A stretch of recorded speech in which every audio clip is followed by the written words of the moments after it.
Padahal malam hari ini saya pemirsa membangun dialog saya atau diskusi saya lebih optimis ya bahwa kita masih punya harapan untuk meraih poin dalam laga di mana Indonesia atau Timnas Garuda Muda akan menghadapi Gini esok malam. Tapi kok judul saya Mission Impossible? Apakah ini benar nanti sama apa yang dikatakan atau dianalisiskan oleh narasumber saya?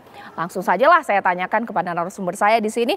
Mulai dari Bang Dede Sulaiman, mantan pemain Timnas kita. Assalamualaikum. Dan juga Bang Gita Suwondo, pengamat sepak bola kita. Saya masih akan menunggu pemirsa ini pelatih dan juga mantan pemain Timnas nasional ini sudah tersambung ternyata dengan Pak Haji Santoso. Selamat malam, Assalamualaikum.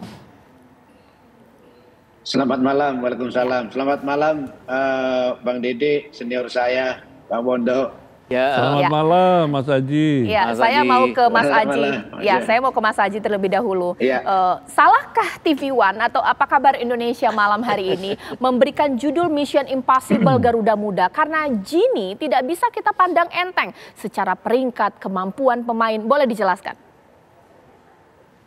Iya, kalau menurut saya dengan label Garuda Muda Mission Impossible itu ada sedikit benarnya, ada tidaknya. Karena begini, karena kalau kita lihat yang pertama kita harus melihat statistik, melihat kedalaman kedua tim ya, di mana Indonesia sekarang tidak diperkuat dengan pemain-pemain terbaiknya karena Rizky Ridho tidak bisa main, Justin Hubner juga nggak bisa main.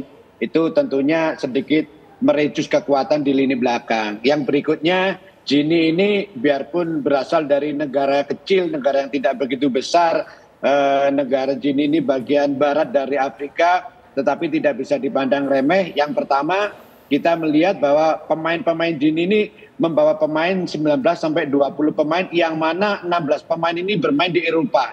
Salah satunya penyerang mereka memiliki ketajamannya sangat bagus ya, scoring goalingnya sangat bagus. Dia main di Olympiakos Yunani, dia mencetak 11 gol. Tentunya ini pemain ini memiliki kualitas, dan masa recovery juga Gini juga lebih bagus karena kita tahu Indonesia habis main 6 kali, sedangkan Gini belum ada pertandingan sama sekali ya. Artinya begini, di dalam sepak bola itu impossible is nothing, tidak ada yang tidak mungkin. Meskipun kalau kita melihat statistik, memang kita harus akui, kita harus jujur mengatakan Gini tim yang bagus. Sedangkan kita tidak diperkuat dengan pemain-pemain terbaik kita karena ada yang kartu merah, ada yang tidak main. Tetapi sekali lagi bahwa di dalam sepak bola impossible is nothing. Meskipun berat, kita tetap harus berjuang. Seperti itu, Mbak. Oke, mungkin Bang Dede seperti apa? Dikatakan oleh TV One masalah Mission Impossible, itu bisa saja terjadi membawa semangat anak-anak muda kita. Terutama yang harus diperhatikan itu adalah sekarang ini adalah masalah mental dan kebugaran pemain itu sendiri. Karena apa? Kita tahu kita sudah 6 kali pertandingan di Qatar waktu itu, termasuk juga perjalanan antara Qatar dengan Perancis kan cukup melelahkan. Jadi memang mental dan kebugaran fisik pemain harus diperhatikan, betul-betul diperhatikan seperti itu. Dengan Mission Impossible, anak-anak mungkin bisa termotivasi untuk bisa memenangkan pertandingan itu sendiri. Oke, bagaimana Bang Gita? Kalau dibilang Mission Impossible memang ya ada ke arah sana. Cuman ya maksudnya kita harus berpikir seperti Tom Cruise dan kawan-kawan ya. Mission Impossible itu adalah sesuatu yang harus kita patahkan. Bahwa saya percaya bahwa Mission Impossible is still possible sampai Mission Impossible itu benar-benar terjadi. Artinya selama 2 kali 45 menit, kalau nanti di menit-menit terakhir kita memang sudah kalah, ya memang kita kalah. Tapi sampai ke arah situ harus kita usahakan. Memang ada masalah dengan kebugaran. Ada masalah bahwa peak performance kita adalah pada saat melawan Korea Selatan. Kemudian kita bermain selama 2 kali 45 menit ditambah injury time pada saat berhadapan dengan Irak. Kemudian kita harus terbang ke Perancis.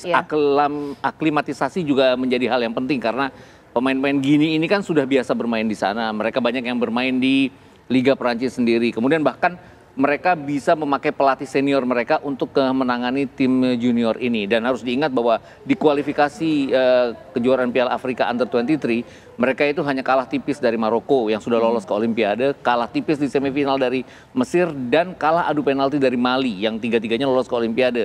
Mali ini kan kalau dilihat kekuatannya sama, mungkin lebih dari kekuatan under 17 mereka pada saat mereka demikian mengejutkan di kejuaraan Piala Dunia under 17 di Solo beberapa waktu yang lalu. Jadi saya pikir mungkin kendala kita di sana, tapi saya percaya bahwa para pemain ini dengan adanya memang ada kecenderungan tidak kuat di lini belakang karena ada 2 pemain yang tidak dimainkan. Tapi dengan datangnya Alfeandra Dewangga, ini pemain yang juga pernah juara SEA Games, kemudian pemain ini juga pernah punya kemampuan untuk bermain di berbagai macam posisi jika nantinya diharuskan. Saya pikir ini nilai positif dari kita.